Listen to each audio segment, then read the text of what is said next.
Olá pessoal, aqui é Leonardo Montes, diretamente do campo, da região de Uberaba, Minas Gerais. Hoje dia 3 de janeiro de 2017 e hoje eu vou contar para vocês a minha segunda vez no terreiro.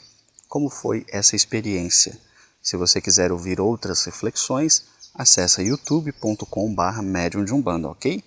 E se você gostar, curta, se inscreva no canal, compartilhe para que a informação possa chegar mais longe. Se serviu para você, servirá para outras pessoas também. Essa é a lógica do meu trabalho. Bom, segunda experiência no terreiro. Ainda no ano de 2013, que se você está ouvindo esse áudio pela primeira vez, vai lá no YouTube e ouve a primeira experiência que eu tive. Está lá. Depois volta para esse. Já estávamos ainda em 2013 e eu não me lembro quanto tempo passou entre a minha primeira e a segunda ida, creio que alguns meses. E decidi que eu gostaria de ir novamente até o terreiro para ter uma nova experiência. Se vocês se recordam da primeira reflexão, eu disse que eu tive uma experiência religiosa indo até o terreiro e que eu achei tudo muito bonito, muito pacífico, muito tranquilo. Mas eu não tive propriamente uma experiência espiritual, algo que me convencesse que de fato eu havia conversado com uma entidade e não com uma pessoa que estava simplesmente autossugestionada dentro de um culto religioso. E então eu fui novamente, vamos ver o que vai acontecer. Bom, entrei no terreiro, agora eu já conheci os procedimentos, foi tudo mais tranquilo, eu já não estava com aquele coração todo amedrontado, né, porque eu não sabia o que iria acontecer, então foi bem tranquilo. E quando chegou a hora do atendimento, eu fui encaminhado para o médium que era muito mais jovem do que eu. O médium devia ter, creio eu, entre 19 e 20 anos de idade. E sinceramente eu não gostei muito, porque eu estava olhando os médiuns mais velhos.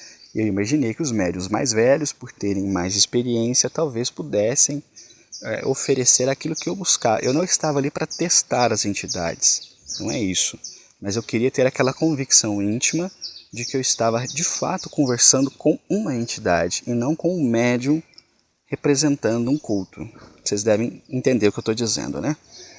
Acho que até os cavalos, né? Porque estão fazendo uma barulheira, não sei se o áudio está captando aqui, mas tem 3 cavalos aqui bem perto de onde eu estou gravando. Bom, então eu cheguei próximo desse médium, né? Um agir novamente de caboclo. O caboclo me saudou, me cumprimentou e ele já falava num português um pouco mais claro, apesar de um pouco mais truncado. E ele veio conversar comigo e de cara ele falou assim: olha, eu não vou repetir as palavras dele nem como ele falou, vou sintetizar. Ele disse: olha, você está com medo porque você foi promovido no serviço e acha que seus colegas de trabalho não vão aceitar bem. E aquilo foi a mesma coisa de me dar um soco no estômago. Por quê? Fazia exatamente uma semana que eu havia sido promovido no meu serviço. Eu já trabalhava no mesmo emprego há 4 anos e uma semana antes eu fui promovido. Meu chefe foi mandado embora e eu fui promovido ao lugar dele. Algo que eu não esperava, algo que eu não ambiciava, simplesmente aconteceu. E ao mesmo tempo, obviamente eu fiquei feliz porque eu ganharia um salário melhor, mas ao mesmo tempo eu também tive receio, porque eu estava trabalhando com a mesma equipe há 4 anos como colega. De repente eu virei chefe. Então isso abalou um pouco as relações e eu estava em conflito justamente nessa transição. E a entidade falou isso para mim, eu fiquei muito surpreso. Por quê? Primeiro, era a segunda vez que eu tinha ido àquele local. Segundo, eu nunca vi aquele médium. Eu nunca o vi antes e nunca mais o vi depois. Porque não sei se ele parou de trabalhar na casa, mas todas as vezes que eu voltei lá, nos próximos anos, eu nunca mais o vi. Então, ou seja, eu não sei quem é aquele médium. E, obviamente, ele também não me conhecia. E, embora eu trabalhasse numa grande empresa, eu trabalho na zona rural ainda hoje.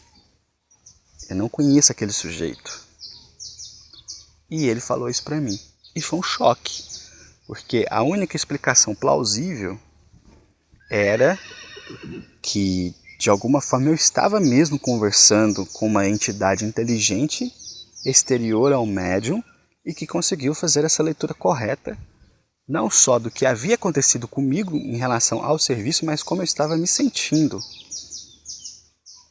Então aquilo foi a primeira grande prova que eu tive de uma manifestação espiritual a nível pessoal. Eu já tinha assistido, eu acompanhei durante muitos anos as psicografias do médium Celso de Almeida Afonso, que já desencarnou aqui em Uberaba, no Centro Espírita. Então eu já tinha essa convicção formada de que a imortalidade existe, que a mediunidade existe. Mas eu não tinha uma incorporação, uma confirmação a nível pessoal. E aquilo ali a entidade me falou. Então me surpreendeu muito. E aqui eu faço até um parêntese. Algumas pessoas acham que as entidades têm obrigação de toda vez ficar falando coisas que só você sabe. Isso não é verdade. A entidade não tem obrigação de ficar falando coisas que só você sabe que o médium não poderia saber.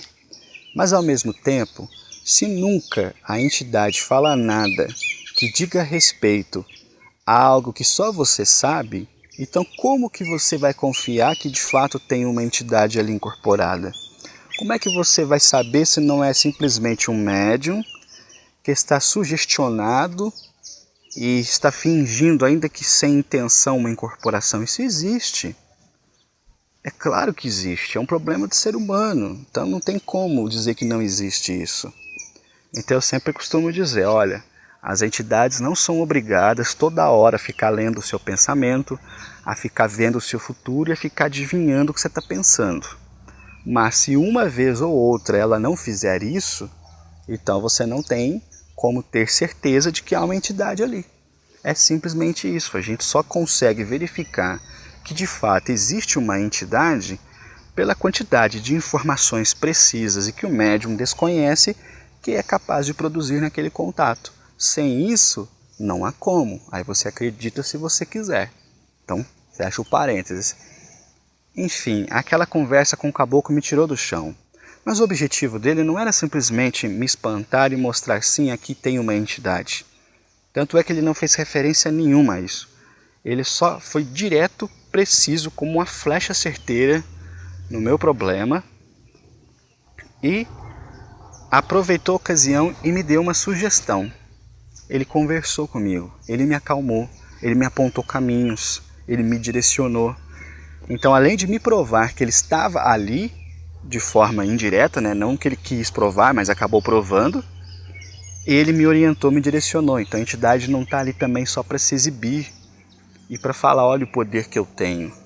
Eu conheço você, eu conheço a sua vida, eu sei o que você está pensando. Não. Ela simplesmente foi no meu problema, tocou o meu problema e me ajudou.